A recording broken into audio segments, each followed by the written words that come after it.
Runda, what do you have cooking up today? A lot of fake business. So with within the startup space or early stage startup space, right? When you have a technical startup founder that usually spends all their time to figure out the product and R&D at first, they realistically when they don't actually have like a pipeline to fulfill those service or product sets that they're pitching, even like within the stage of like developing their product before they get their first customer or something like that, most of the time when they're pitching their ideas on that idea phase or like early stage concept phase, no one in the startup space usually just like tell it what it is. They always say early stage startups are pre concept. There are even like people without an idea that are coming in to say they're startups. So like, why don't we just make the culture and tell it what it really is? We're fake businesses. It's totally fine to be a fake business. Realistically, we don't have like any product. We are developing a product, but we don't actually have the product to sell to you. You can potentially just like at least sign up as an early bird to potentially buy the product and put down a deposit, but we really have nothing. But we will sell you on the entire idea of these businesses as a fake business. So my whole thought is that we need to change this culture for people to at least own up to the fact that they're a fake business, and for like early stage startups to just take on that name, because it just becomes a little bit more humbler for people to understand at what position they're in. We have the aspiration to be in business until we get the first customer, but right now this is where we're at, which is like a decent bit of startups out there, but like no one really knows because it's so elusive. But there are actual investor groups.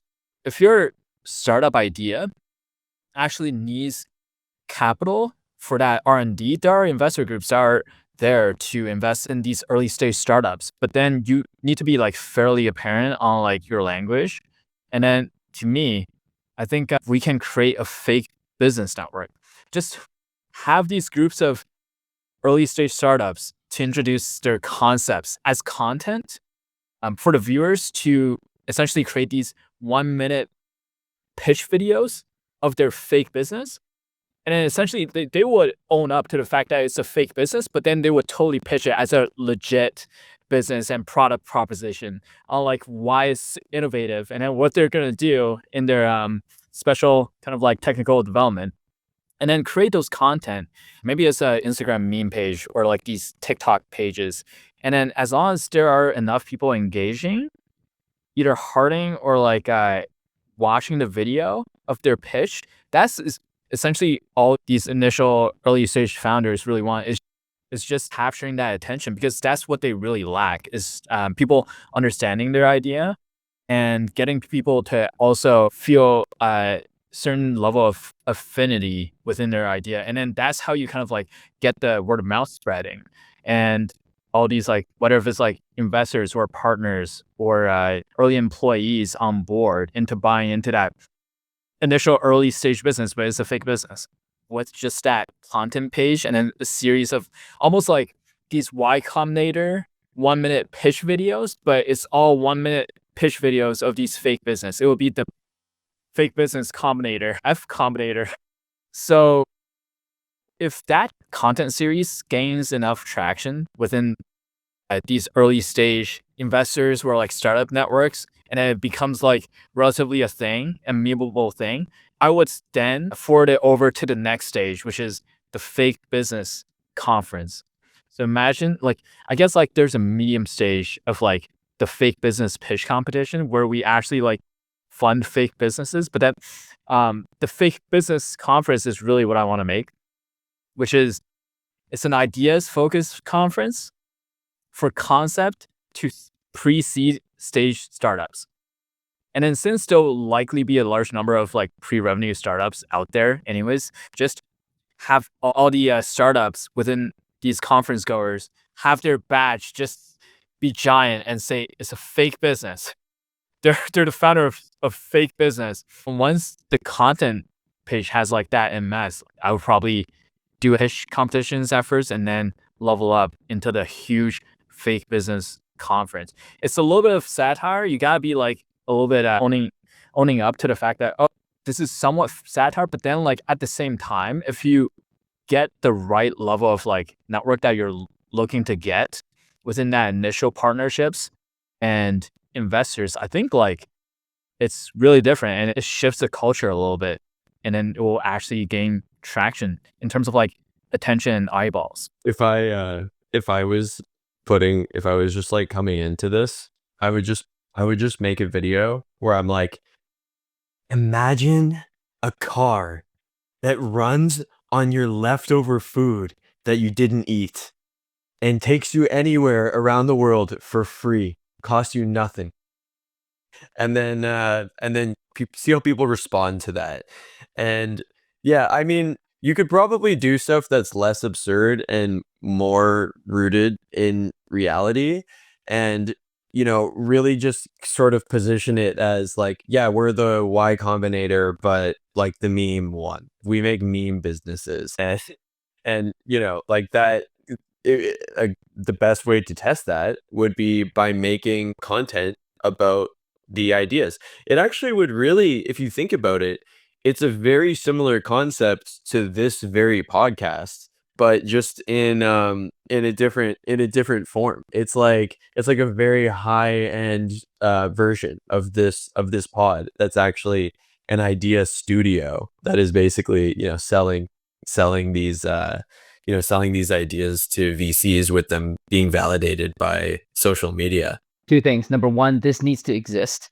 Okay, this needs to exist. I'm sold on it already. So the reason that I think that this is actually a fantastic idea, actually two reasons. Number one is like when I look at young people and think about like, hey, how are they getting into entrepreneurship? There's actually a lot of support for people who are technical right now. Hackathons and all these kind of different opportunities. They can go to the Google office and like a lot of different support networks, hacker houses, a lot of these different support networks that help people on the technical side, which I think is great. But for the non-technical founder, which I am also a non-technical founder, I have always wished that there was some kind of opportunity for me to be able to express and improve and practice the non-technical side of creating an entrepreneurial business. And oftentimes this is stuff like, vision, right? Like, how do I get people excited? Sales and like, finding the right problem and, trying to really understand the customer. So like all these different aspects that it almost seems as if like you need to wait. You need to wait until you have a solution and then you can start the ball rolling. And everything in like before that solution is made is simply administrative work. So how do we actually accelerate like entrepreneurs so that instead of going in cold and like having to like be delayed, to be honest, in terms of developing those skills, get them right off the bat, starting to develop these core skills that they need as the non-technical founder to make their business successful. And what we've seen is the reality is like what is the role of a non-technical founder now in like these modern early stage businesses? They're the cheerleader. Right? They're the people thinking about where are their customers. They're the people thinking about content, right? Organic. How do we actually get people interested and engaged? And actually, like the way that you guys are thinking about it could be like the modern version of like developing a business, because traditionally, if you think about how businesses are developed, it's very linear.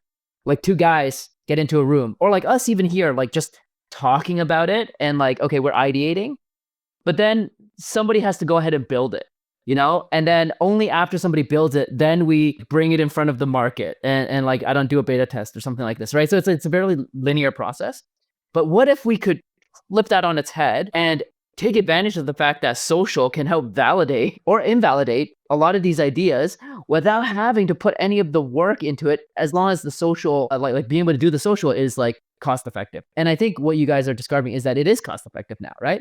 It could just be us. Like having a chat or like going out and thinking of some content ideas and doing the content for it. And like, I love the fact that this is a fake business. And to be honest, my argument here would be make it at least the first year, no real business is allowed. All right. If you're a real business, you cannot attend. Okay. You must be a fake business. And then number two, satire should be overrepresented. Like there should be a fake business award. Like it should be overrepresented. Nobody in that room should talk about real business. But the lessons can all be real.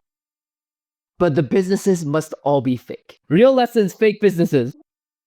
Have you guys ever heard of the Golden Raspberry Award? So for anybody who doesn't know what this is basically like the anti-award in the film industry, where they will essentially give out awards for like the worst movie of the year, essentially. And I think they're just really easily well known, not because they are a particularly good, awards group, or, really anything about the people who are making that. It's really just the fact that nobody else has taken the time to make a worst movie award, and they kind of capitalized off of that, and they were able to grow it into something that is actually memorable and people know. So that just makes me think that with this idea, like, you should just have like the worst business award, or just like the best fake business, and then give it to a company that may actually be known for scamming people, or something along those lines. I mean, like, FTX would probably be a great fake business first place award that a lot of people would agree with that one. You could use it to throw shade on companies in a way that realistically, like, I could see that creating a lot of surface area for just a viral, a very viral page that could then be grown into, maybe after a year of building an audience, you could turn it into, its own Y Combinator that has also cornered this niche of, memes and, being a little bit absurd. It's a great idea, Runda. Can you imagine the keynote speaker is like one of the FTX execs that's like from jail? Like he's like in jail and he's like on the big screen. He's like on the big screen and he's the keynote speaker, but he's like in chains and everything. And like everybody's like listening. Dude, I would love that. That'd be amazing. Book Lizzie Holmes and then the FTX CEO that's currently in jail. Yeah, I just feel like he's not here. We don't know why. We invited him. We gave him a seat right there in the front row. We're just gonna leave the award on the chair. Like, come pick it up whenever. Dude, like have a huge sign there, like reserved for like, I don't know, Sam Bankman-Fried, or get like Martin Scarelli, have like Martin Scarelli come as like, keynote. Is it true that aren't Diddy and Sam Bankman-Fried like bunkmates now? I think I read that somewhere. Maybe that was it was fake news. Who knows? But yeah, I mean, yeah, like, come on, you just gotta go after anybody that the world just like universally hates and give them the worst business award. And like, come on, that's gonna be a great piece of content marketing that will then probably just get you free PR as well, because any news publication is going to want to jump on that, like, oh, hey, this thing won the worst award for, the worst business award, or the best fake business. Yeah, that's a I love that one, Runda. It's a prestigious award. I'm gonna make there's a full judge process where like we find the best selections of the jury who are there to evaluate all the fake businesses. And it will be stamped and validated and framed and shipped to you. You should get like just a stacked team of fake business people. Like, get somebody who worked on Fire Festival, like high up on the team. Just be like, yeah, we got a guy from Fire Festival. We got someone from Jake Paul's NFT scam. Like, we've rounded up all these people and they are all the experts. Oh yeah, what's her name? Elizabeth Holmes. We'll just be like, we have somebody who is very close in her world, and they will be able to like judge like how well that you can just like front the crazy idea with something that may or may not be possible. I'm highly motivated to make this a reality. Yeah, man. I mean, if this becomes the first idea from this podcast to become something real in real life, like that would just be the greatest thing ever. Cause yeah, I actually like, I think especially need to go to this event. Like, I want to know, like, what does this event celebrating fake businesses look like? Like that would be just amazing. Yeah. I'll be pitching my fake business at this event. It's a furniture company, but all the furniture are made of chocolates. Yeah, that's a good yeah, that's a good idea. You can do the chocolate. Is it cake? Like walk up with your mic and then just like squeeze it and it to reveal that the whole thing is cake, and then pull the real mic out from behind you. Here's a prototype. Here's a product, but it's not a real business. It's a fake business. Dude, that's amazing. Yeah, I love it. I love it.